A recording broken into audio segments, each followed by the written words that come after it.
Hello YouTube.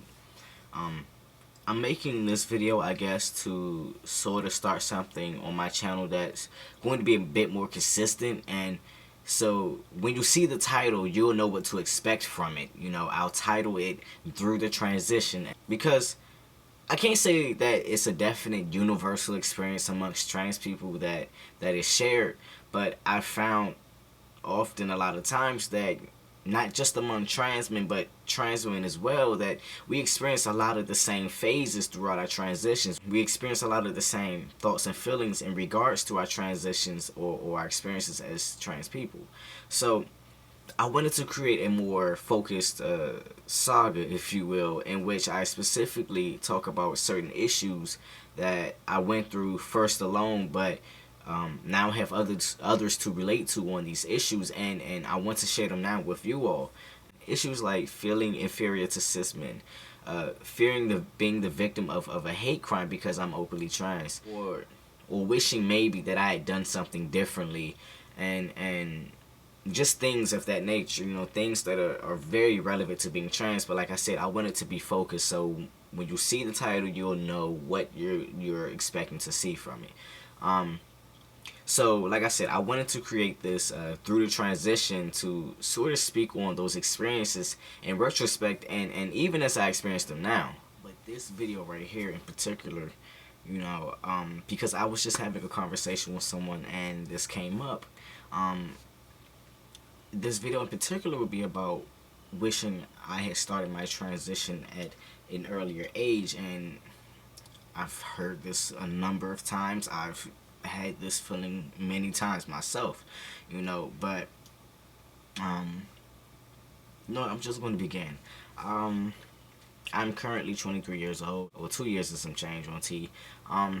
I came out and I began the social aspect of transitioning when I was just 18. I'm sorry, 19. I know it was 2008. I don't know if it was before or after my birthday, but and I've said it before many times that I developed a more articulate understanding of my trans status when I was about 15 or 16 years old, because I'll tell you myself, I've known myself to be a boy since I was way little, but I didn't really have a way to articulate that until I was about 15 or 16. And because I didn't begin to transition until I was 19, I of course felt like, why didn't I do this before?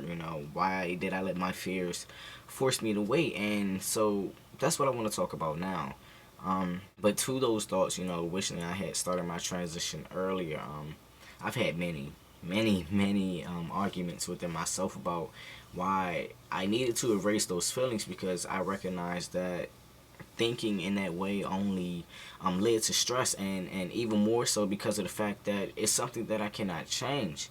I had to eventually realize that it's just unnecessary baggage. No matter how hard I wish it, it's not going to come true. It's not going to make time change or anything like that. So it was really like, okay, you need to let this go. I would often just feel like I missed out on a lot.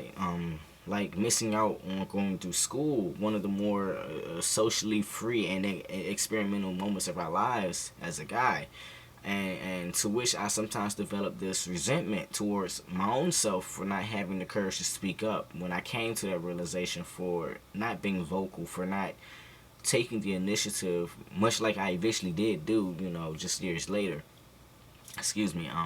And it's foolish. I think it's very foolish, not just because it's something that's past and can't be changed, but also because I realized I wouldn't have been nearly as prepared mentally and emotionally then to transition as I was when I did begin, and as I am now.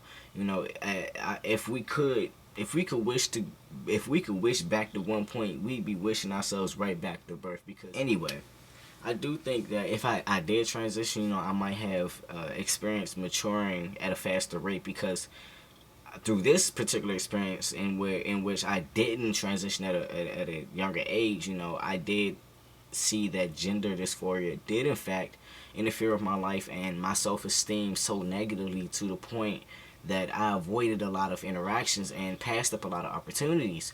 And had it been out of the way, so to speak, I would have had I would have been more able to focus on my external world.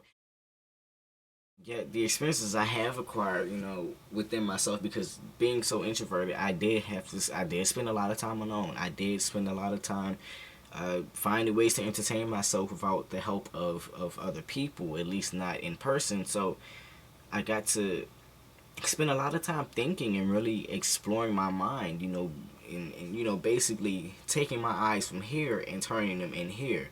And and the experiences I have acquired, within myself, with the world, amongst friends, family, strangers, experiences that were positive or negative, after having taken this particular path, are invaluable, truly invaluable.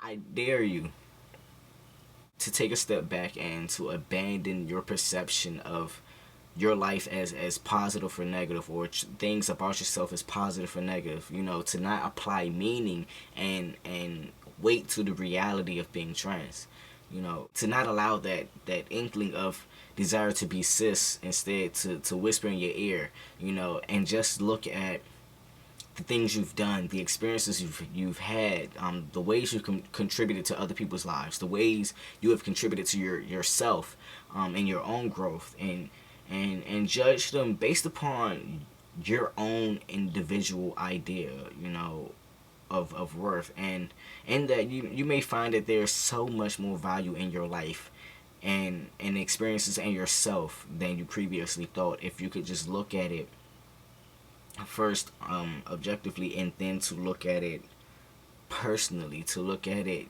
as what does this mean to me, not what would this mean to someone else looking from the outside in, but what would these experiences amount to for myself, you know and to really look at actually what it has amounted to, and not to be so negative in your perception of it, but to just see it for what it is, and it took taking a huge step back from the situation and looking at it, as objectively as possible, as neither good or bad, neither this or that, and I just viewed it for what it was.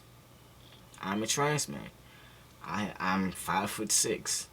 I have brown eyes. I have brown skin. Now I have short hair. None of these things truly mean anything. It just is. It just is what it is. And by doing that, by going through that process, I was able to stop feeling so negatively about all the things that I didn't have, all the experiences that I didn't have, and all the things I wish I had done. I was able to stop looking backwards so much, I guess, is what I'm trying to say, because I was able to appreciate what I have now, I was able to appreciate the things I had then, but it also made it so much clearer to me that there's so much I can appreciate about myself and my life now.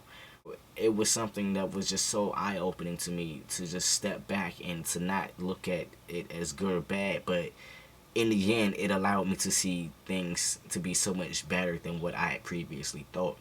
Not and transitioning hasn't just been a physical change. It hasn't just been a social change, but it's been a huge spiritual change as well. I feel like I've undergone a revolution in just the last 2 years of my life, and it's absolutely amazing. I realized so much. I went from first believing, because someone else told me to not believing, and to believing because that's what I found. That's what I saw for myself. That's the understanding I have. And by the way, that doesn't mean I'm Christian. It doesn't mean I'm Catholic or any type of religious affiliation. Just had to put that out there. But it's led to so much that it would just be so rude to say I wish it had gone differently.